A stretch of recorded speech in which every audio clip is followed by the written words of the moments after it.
Bonjour Florence Valdès. Eh bien, bonjour à vous et merci beaucoup de m'accueillir sur Radio Libre en Périgord. Une deuxième Bonjour aux fois parce que auditeurs. vous êtes déjà passé Oui, dans une émission qu'un de nos meilleurs stagiaires à RLP avait faite, l'émission qui s'appelle Chemin de traverse, premier épisode sur l'humusation, l'association Humusation France que vous représentez en Dordogne, Florence Valdès, c'est bien ça? oui, c'est ça exactement. Effectivement, j'avais déjà été amenée à vous rencontrer.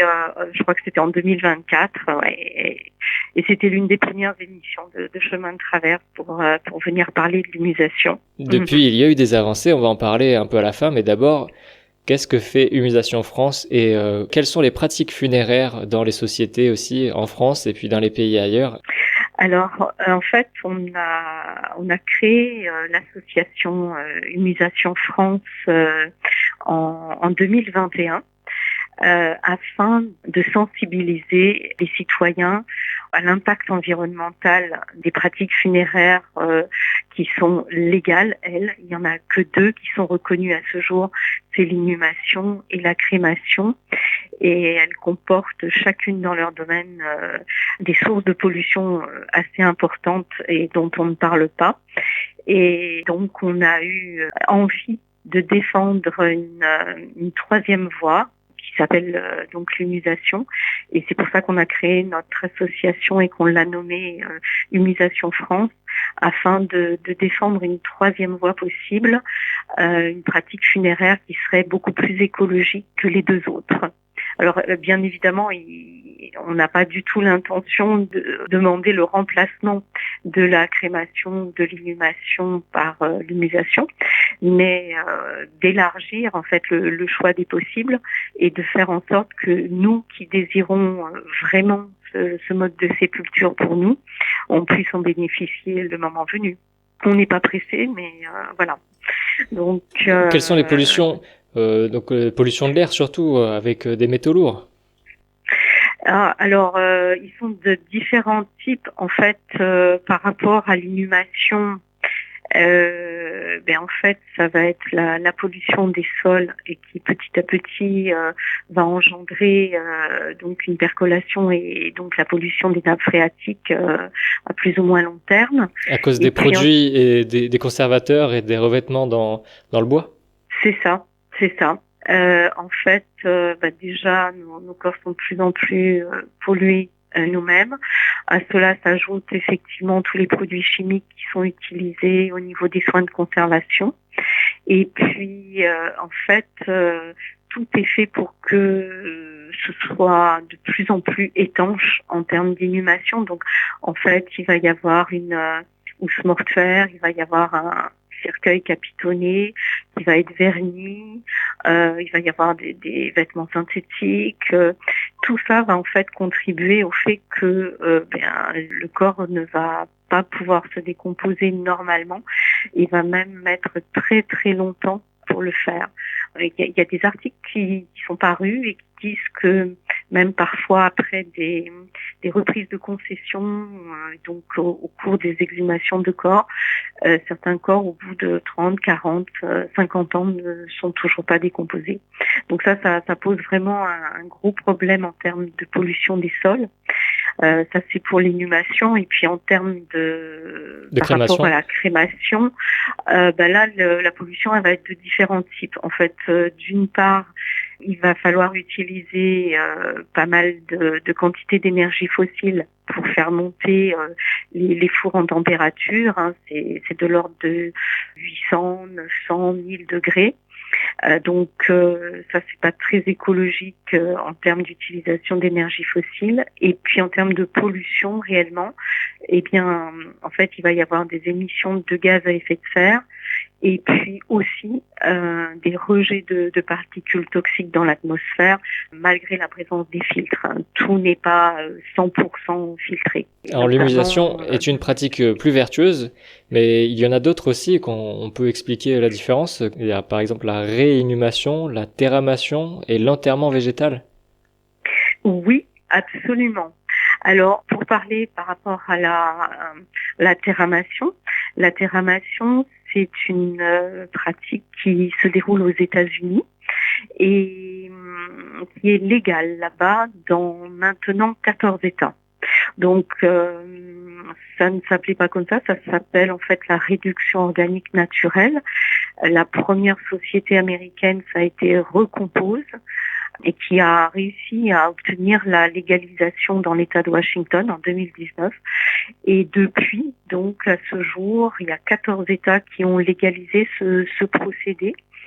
Et une société qui s'appelle Return Home a créé ce nom de Terramation qui commence à se diffuser un petit peu partout aux États-Unis et même en Europe chez nous. Et en quoi ça consiste ?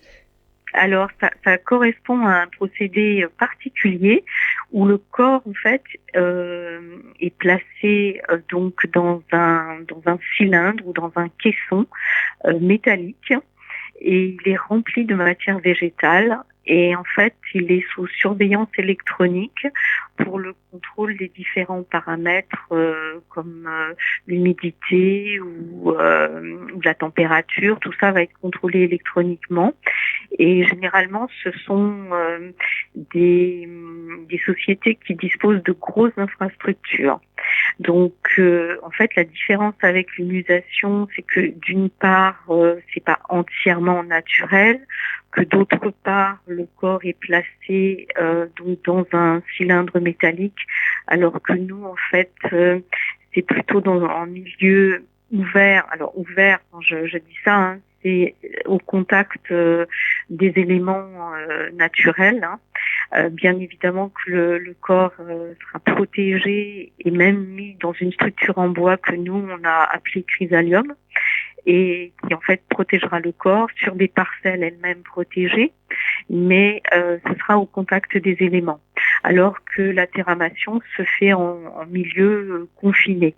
Et la différence entre les deux, c'est aussi le temps de la décomposition parce que vu que c'est en milieu fermé, eux arrivent à une décomposition plus rapide du corps en l'espace de, on va dire, 1 à 2 mois, ça dépend des sociétés. Mais qui demande plus d'énergie, du coup, c'est moins naturel finalement, moins low-tech. Oui, c'est moins écologique. Basse énergie. Voilà, en fait, la terramation, c'est ce qu'on va appeler high-tech et l'humusation, ça va être du low-tech. L'enterrement végétal, par contre, c'est porté par l'association Humo Sapiens. Quelle est la différence par rapport à l'humusation ? Vous l'avez dit vous-même, enterrement végétal. Donc en fait, c'est une forme d'inhumation et ce n'est ni de l'humusation ni de la terramation. Donc en fait, eux, les essais qu'ils ont faits aux Ulysses, là, en Essonne, c'est une forme d'inhumation où ils ont rajouté de la matière végétale. Mais ça reste quand même de l'inhumation. Parce que en fait le corps est enterré. Alors que dans le cadre de l'humusation, le corps n'est pas enterré, et dans le cadre de la terramation non plus. Et puis il y a le dernier qui est pratiqué en Allemagne, la réinhumation. Oui, absolument. Je vois que vous êtes bien informé, vous êtes bien renseigné.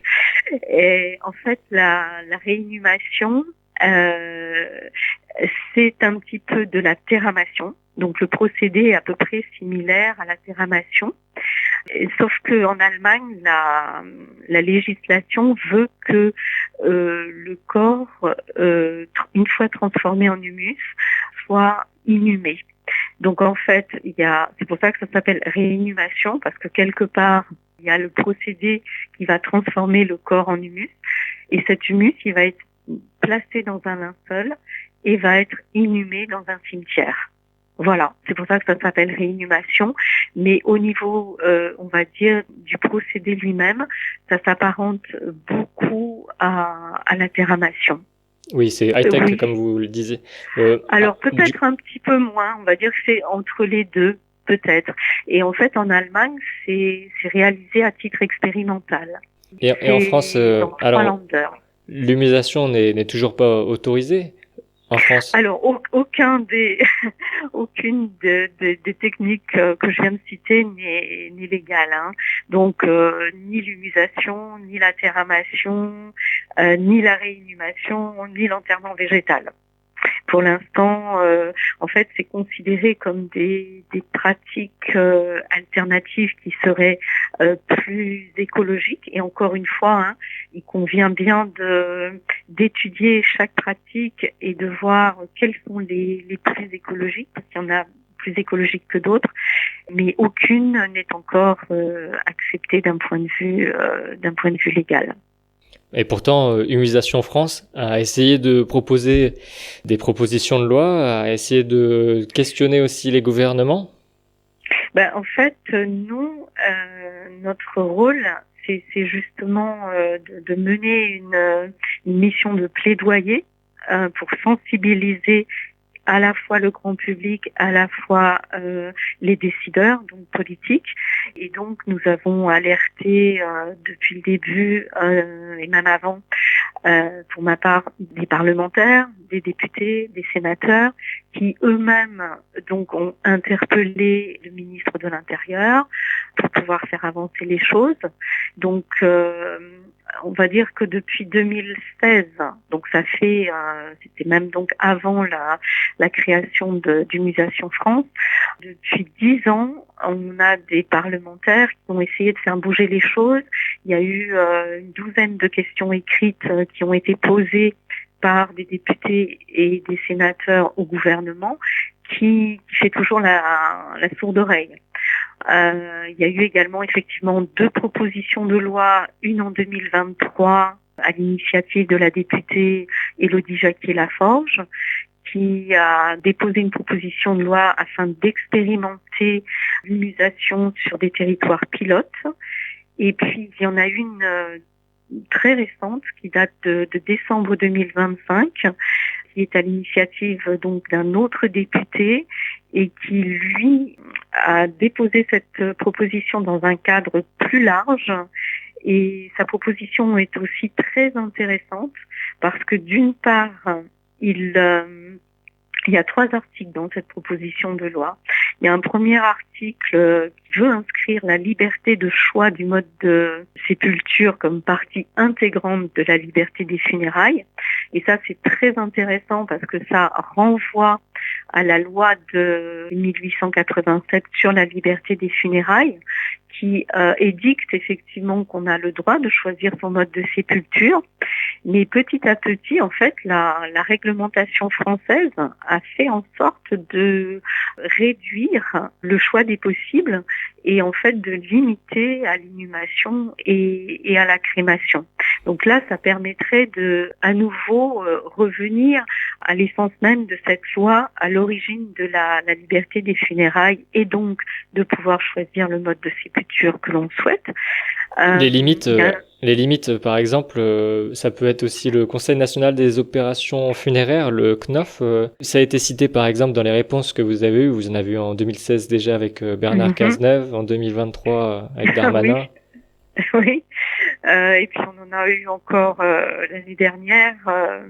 Mais en fait, le CNOF, il faut savoir que le CNOF, en fait, c'est un organe consultatif. Le CNOF, c'est Conseil national des opérations funéraires. Et en fait, ils sont là pour conseiller le gouvernement sur tous les aspects funéraires. Mais en fait, eux ne peuvent pas prendre de décision. C'est une instance qui est représentée par différents types de personnes, dont des représentants des acteurs, des professionnels du funéraire, aussi des représentants des familles, etc. Et en fait, ils vont pas bouger beaucoup les choses par rapport aux nouvelles pratiques funéraires qui pourraient être légales. Donc, que vous répondent les différents ministères pour refuser? C'est presque toujours du copier-coller. Je m'étais amusée d'ailleurs à reprendre les différentes réponses du ministère de l'Intérieur et autres. En fait, ils opposent 2 arguments qui n'en sont pas véritablement. Le premier, c'est que, notamment, ils répondaient à l'humusation, puisque c'est principalement autour de l'humusation que les questions écrites ont été posées. Donc d'une part, que ça ne respecterait pas la dignité, le respect du haut défunt. Donc ça, au contraire, nous, Nous trouvons que l'humusation est au contraire le mode de sépulture qui serait le plus respectueux à la fois du corps et à la fois de l'environnement. Oui, mais par exemple au Tibet, il y a des pratiques communément acceptées de découpe et puis de don aux vautours, enfin aux charognards dans les montagnes du Tibet. Hein. Donc mais c'est là, culturel. Il n'est pas du tout question de ça. Il est juste question d'offrir une alternative écologique à l'inhumation et à la crémation. Il n'est pas du tout question d'être en rupture par rapport aux autres modes de sépulture et de ne plus avoir du tout de repères connus. C'est pas du tout ça la question. Et vous avez d'autres arguments qui vous sont opposés alors ? Alors le deuxième argument qui nous est opposé, en fait, c'est par rapport au statut, quel serait le statut des particules issues de l'humusation. Et là, enfin, franchement, on comprend pas trop non plus cette opposition argumentaire parce que, en fait, c'est très simple. On pourrait totalement attribuer aux particules issues effectivement de l'humusation ou des autres pratiques le statut qui est conféré aux cendres ou même aux ossements par rapport à l'inhumation. Donc en fait, ce sont de faux problèmes qui sont posés parce que en fait, il suffirait de s'asseoir autour d'une table et puis d'en discuter ensemble. Et puis, on verrait que ce serait très, très facile de pouvoir dépasser ces arguments-là. Donc, mais le problème, c'est que justement, on n'arrive pas à s'asseoir autour d'une table.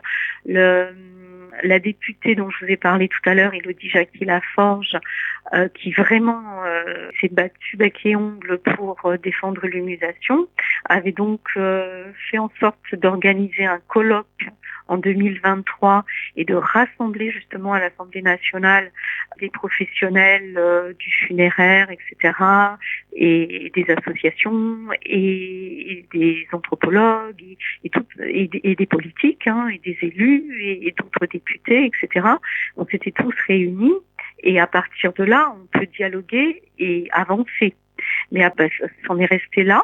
Il y avait un sénateur qui a relancé en 2024-2025 la possibilité, je crois que c'est en 2024, on lui a répondu qu'il y aurait un groupe de travail qui serait constitué au niveau de l'Assemblée nationale. Il y a eu un colloque en 2023 ? Oui, il y a ce colloque, mais le groupe de travail devait naître en 2024 et en fait n'a jamais vu le jour parce qu'il y a eu les élections législatives anticipées en juin 2024 qui ont coupé court à beaucoup de choses et depuis, ce groupe de travail n'a jamais été créé. Pour donc terminer, alors je pense qu'il faudrait aux nouvelles législatives donc alerter nos députés dans nos régions, etc. sur ce sujet. Nous, on va vous mettre les documents PDF que vous nous avez envoyés pour que vous ayez toutes les informations pour leur communiquer et leur transférer le fichier PDF, la présentation avec tous les arguments. Et vous le voyez, vous le verrez, vraiment les copier-coller que tous les ministres vous ont retournés. Et pour finir, peut-être peut-on faire un panorama des autres pratiques dans le monde, parce que combien de pays acceptent des pratiques plus vertueuses, moins polluantes ? Est-ce que la France ne serait pas la dernière à refuser ? Bonne question. Très bonne question parce que en fait là on a eu une très bonne nouvelle qui est arrivée également fin décembre. Donc on a eu cette nouvelle proposition de loi qui va vraiment dans le sens de nouvelles pratiques funéraires. Et au mois de décembre, on a eu également une bonne nouvelle qui venait de Suisse là, où un scientifique a obtenu enfin, lui aussi il se bat depuis une dizaine d'années, il a obtenu l'autorisation de pouvoir expérimenter, lui, ce qu'il appelle du biocompostage funéraire, mais qui s'apparente à l'humusation. Et donc, il va des personnes en Suisse qui souhaitent pouvoir bénéficier de ce traitement de corps et qui vont laisser des directives dans ce sens pourront en bénéficier dans un cadre scientifique et expérimental pour bien évidemment à terme permettre de légaliser l'humusation en Suisse. Donc les choses avancent. En Belgique aussi, il y a une coopérative humusation qui travaille comme nous d'arrache-pied pour essayer d'obtenir la légalisation de l'humusation. Eux, ils vont réussir à pouvoir ouvrir un humusarium, mais pour les animaux de compagnie. Donc là, c'est en cours et ils espèrent pouvoir l'ouvrir soit en fin d'année 2026, soit en 2027. En Angleterre, il y a une société qui s'est créée pour défendre la terramation. En Hollande, ça bouge aussi pas mal. Et j'ai l'impression que la France traîne des pieds. Et je voudrais surtout pas qu'on soit les derniers à prendre en compte en fait cette demande qui se fait au niveau citoyen. Parce que ça répond vraiment à une demande de citoyens qui souhaitent avoir accès à des funérailles plus écologiques et ayant moins d'impact sur l'environnement, contrairement aux deux autres que j'ai cités, quoi, en fait. Et oui, et ça a un impact avec, vous le citez, 650 000 décès en moyenne chaque année. Oui. Ce n'est pas anodin.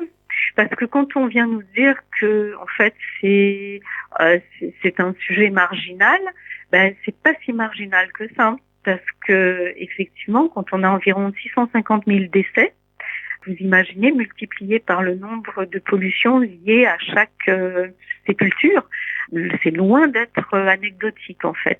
C'est pour ça qu'on veut faire bouger les choses. Ouais. Comment adhérer à l'association? Comment vous contacter? Combien de personnes êtes-vous pour l'instant? Et est-ce que, bien sûr, plus vous serez nombreux, plus cette loi sera votée que vous proposez? Plus on pourra faire bouger les choses, effectivement. Plus on va grandir en nombre et plus on va en fait pouvoir être en contact les uns avec les autres, parce qu'en fait je me rends compte quand j'interviens à différents endroits que les personnes ne nous connaissent pas, n'ont jamais entendu parler d'humusation, mais en fait c'est quelque chose qui leur parle, qui résonne vraiment en elles. Donc plus on sera nombreux à nous unir et puis faire entendre nos voix auprès des politiques, plus tôt on arrivera à faire bouger les choses. Donc pour nous aider, en fait, oui, on peut adhérer à notre association, donc Humusation France. On a les personnes peuvent aller sur Hello Asso et donc nous soutenir. L'adhésion est de 15 € à l'année, donc c'est vraiment très modique. Les personnes peuvent faire un don. Les personnes peuvent nous contacter sur notre adresse mail qui est tout attaché associationhumusationfrance@gmail.com. Et nous pourrons leur fournir des documents, nous pourrons leur fournir des formulaires, notamment un acte de dernière volonté, afin qu'ils puissent interpeller leur mairie, sachant bien évidemment que même si ce n'est pas encore légal, c'est aussi un moyen de faire connaître d'autres pratiques et d'en discuter avec des élus, avec des personnes qui pourront avoir un poids pour faire bouger les choses. Nous, on fournit aussi des courriels types pour pouvoir interpeller les parlementaires.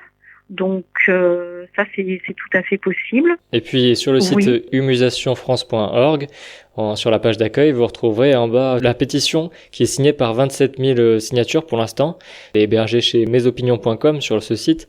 Mais donc si vous retrouvez tous les contacts, vous pouvez aussi proposer une pétition sur le site pétition.assemblée-nationale.fr, il me semble, et donc pouvoir proposer une proposition de loi comme ça à la prochaine commission des lois. Alors là, vous avez tout à fait raison et merci de rappeler effectivement notre pétition qui est sur la plateforme mesopinions.com.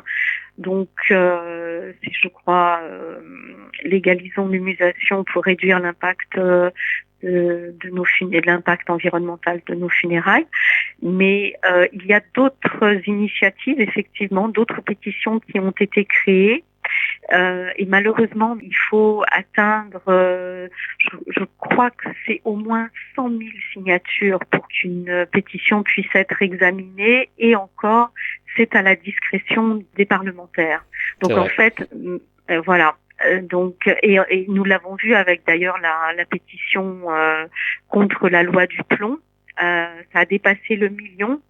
Et malgré tout, ce député revient à la charge avec la loi du plomb numéro 2.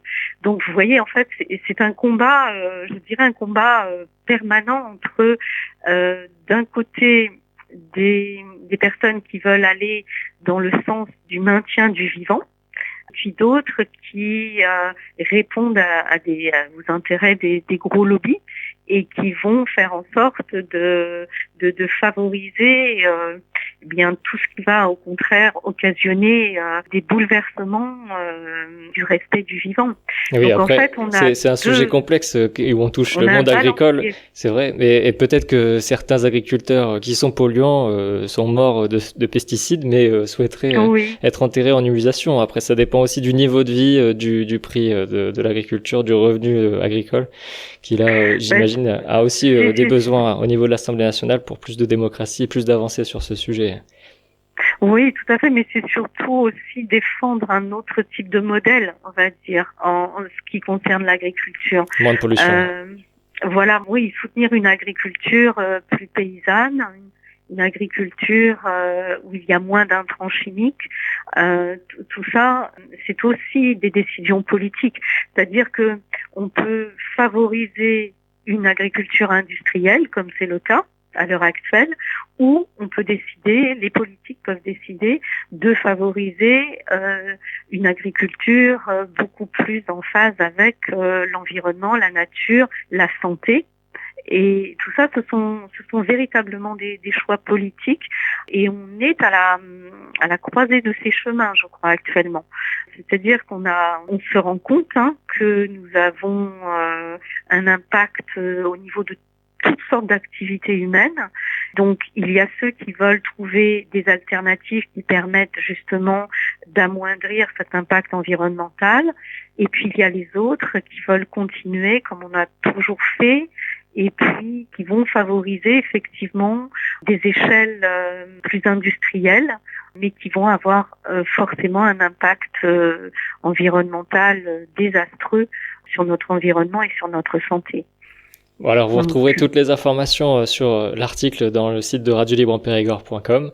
Je vous remercie, Florence Valdès, présidente de l'association Humusation France. Donc, on peut vous contacter à associationhumusationfrance@gmail.com. Et je mettrai aussi le lien de la pétition sur le site de l'Assemblée, si vous le faites après l'enregistrement, là, si vous voulez. Vous me l'enverrez, et puis on pourra signer directement pour interpeller nos représentants à l'Assemblée. Et au Sénat aussi, il y a aussi le Sénat. Il y en a besoin, il faut les faire bouger. Merci Florence Valdès. C'est moi qui vous remercie, Simon. Je vous remercie encore Radio Libre en Périgord, et je vous dis à une prochaine fois où j'espère que là on pourra annoncer que ça y est, c'est la victoire légal en France. Exactement. Espérons. Je l'espère. Et oui, bien sûr. Alors, donc partagez cet enregistrement, bien sûr, si vous voulez, et puis signez la pétition surtout. Merci beaucoup. Merci.